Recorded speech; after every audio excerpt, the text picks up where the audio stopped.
Olá, o Alô Senado pede passagem e chega agora cheio de assuntos interessantes para você. Confira, cidadão pede aposentadoria integral para os pacientes crônicos das hepatites B e C. Reforma política, por que esse tema não decola? Lei da ficha limpa, colocar a lei em vigor agora, nestas eleições, foi uma escolha acertada? O tráfego pesado no trecho sul da BR-116 vem causando prejuízos. E veja o que falta para a criação do piso salarial nacional para policiais militares e bombeiros. Viu quanta coisa interessante hoje? Pois é, corra, pegue aí papel e caneta e ajeite-se na poltrona. O Alô Senado está no ar. Você já sabe, mas é sempre bom repetir, né? Anote aí, para participar do nosso programa, basta ligar de graça para 0800 61 22 11. Se preferir, mande sua pergunta, sugestão ou comentário pela internet. O endereço eletrônico está aí na tela, www.senado.gov.br/TV. Começamos o Alô Senado de hoje com uma pergunta que veio do município de Nísia Floresta, no Rio Grande do Norte. Antônio Cassiano de Almeida quer saber se os senadores estão ou não preocupados com a proposta de emenda constitucional que estabelece um piso salarial nacional para os policiais e bombeiros militares, ativos e inativos. Segundo a proposta, os PMs e bombeiros dos estados não poderão ganhar menos que os do Distrito Federal. O texto foi aprovado em primeiro turno na Câmara e aguarda a votação em segundo turno. E aí, senador João Faustino, o Senado está ou não preocupado com esse assunto? Eu diria que o Senado está mais do que preocupado. O Senado já cumpriu o seu papel nesse contexto. O Senado já aprovou essa matéria. Agora tramita na Câmara dos Deputados. Porque o Senado se debruçou sobre essa matéria, entendendo por justa, por necessária. Não existe um policial militar, civil ou bombeiro restrito a um único estado. Às vezes o policial ele é convocado a investigar em outro estado e levar a sua contribuição para a investigação em outra região. Então você não pode ter um salário aqui diferente de um outro salário acolá. É preciso que se unifique, da mesma forma que se deseja unificar as polícias, para que se combata com mais rigidez o crime organizado no país e se dê mais segurança ao cidadão. É preciso também que se estabeleça piso salarial unificado para todos os policiais brasileiros.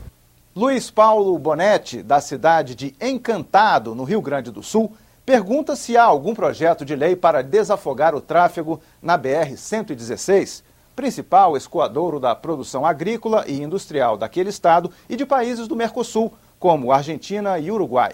Segundo o Luiz Paulo, a rodovia já não suporta tanto caminhão, o que vem gerando atrasos e prejuízos. Ele ainda pergunta, em tom de sugestão, se o investimento no transporte ferroviário poderia ser a solução a médio prazo. Luiz, levamos a sua pergunta ao senador Sérgio Zambiase, seu conterrâneo. Luiz Paulo, obrigado pela oportunidade, meu conterrâneo da minha cidade natal, que é Encantado. Eu tenho duas respostas que devem interessar a você e a todos aqueles que se utilizam deste corredor do Mercosul, que é a BR-116. Primeiro, para a comunidade de Encantado e para a comunidade do Vale do Taquari, é a duplicação de uma rodovia que interessa muito a região, que é a Itabaí-Canoas, como a gente fala, Itabaí-Lajeado. O ministro Paulo Sérgio Passos, há poucos dias, esteve conosco, anunciando o início da duplicação da Itabaí-Lajeado, Itabaí-Estrela, que interessa demais a toda a região, pelo fluxo de veículos muito grande que tem essa rodovia. Então, a 386, que já é duplicada de Canoas a Itabaí, agora será também duplicada de Itabaí até Lajeado, facilitando muito a comunidade de Encantado. Em relação à BR-116, eu concordo plenamente contigo, Luiz, ela vive um momento caótico, porém, este problema também está sendo corrigido com a construção da BR-448, ou a rodovia do Parque, que nós chamamos. Ela começa em Sapucaia e termina em Porto Alegre. As obras já iniciaram, serão 3 pistas, serão 6 pistas, 3 de ida e 3 de volta, com um caminho bastante livre, e vai também facilitar muito a fluidez do trânsito na região metropolitana e, em consequência, também para todo o estado e a metade sul.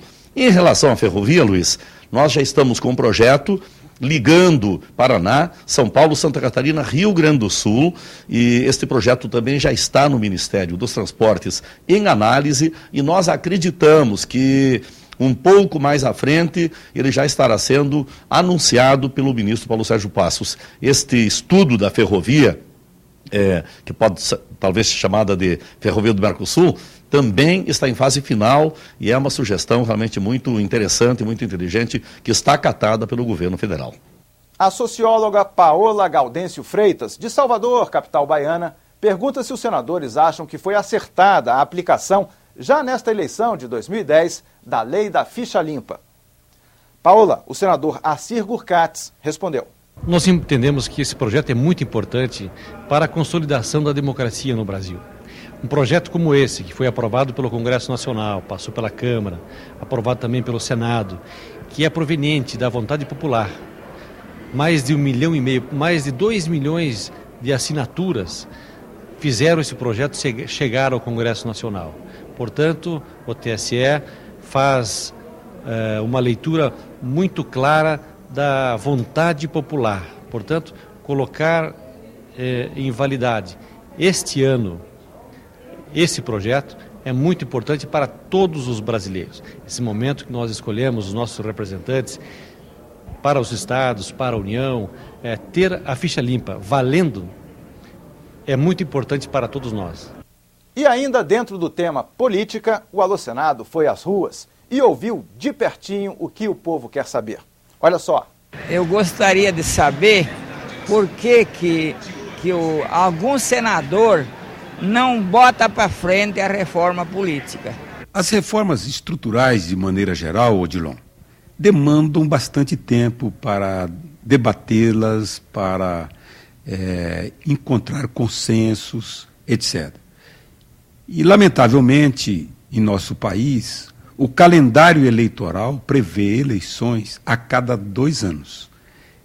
Na minha avaliação, isso tem sido um dos fatores que inibe a discussão, a apreciação, a votação de projetos orgânicos, como é, por exemplo, a reforma política.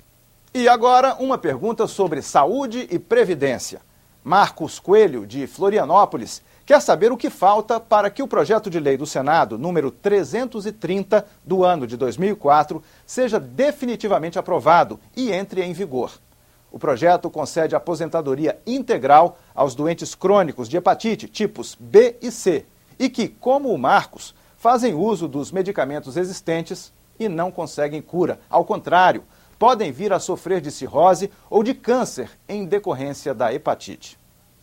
O Marcos enfatiza a perda da qualidade de vida em função da doença e da diminuição de renda quando as vítimas de hepatite se aposentam.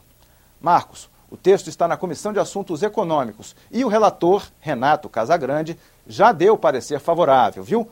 Mas o senador Roberto Cavalcante comentou o seu questionamento sobre o projeto. Dá uma olhada aí. Na verdade, é um projeto na qual eu tenho o maior interesse, tendo em vista que ele é muito semelhante a um projeto também nosso, que é um projeto que visa dar isenção de impostos aos portadores de diabetes. Esse projeto foi muito bem aceito pela população e, na verdade, visa resgatar a mesma situação de outros dependentes de tratamentos permanentes.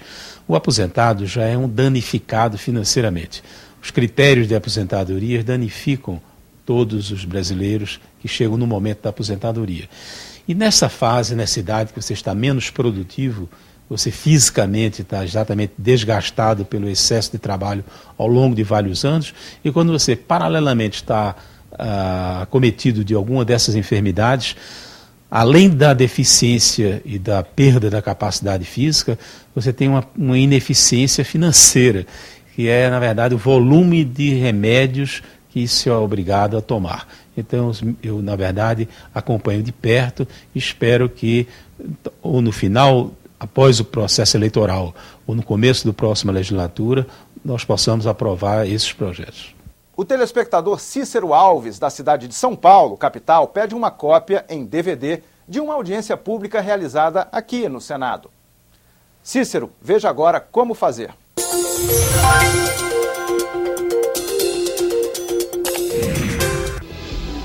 Sou professor e gostaria muito de ter uma cópia para uso didático-pedagógico da audiência pública que debateu o terceiro Plano Nacional de Direitos Humanos.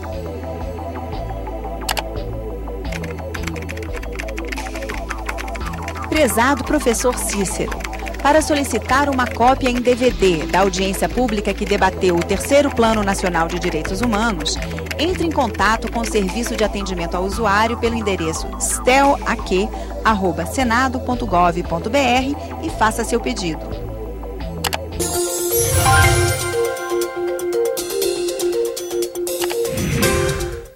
E você, não vai participar do nosso programa? Faça como o Cícero de São Paulo. Mande sua pergunta, sugestão ou comentário ligando de graça para 0800 61 22 11 ou envie uma mensagem para www.senado.gov.br/TV.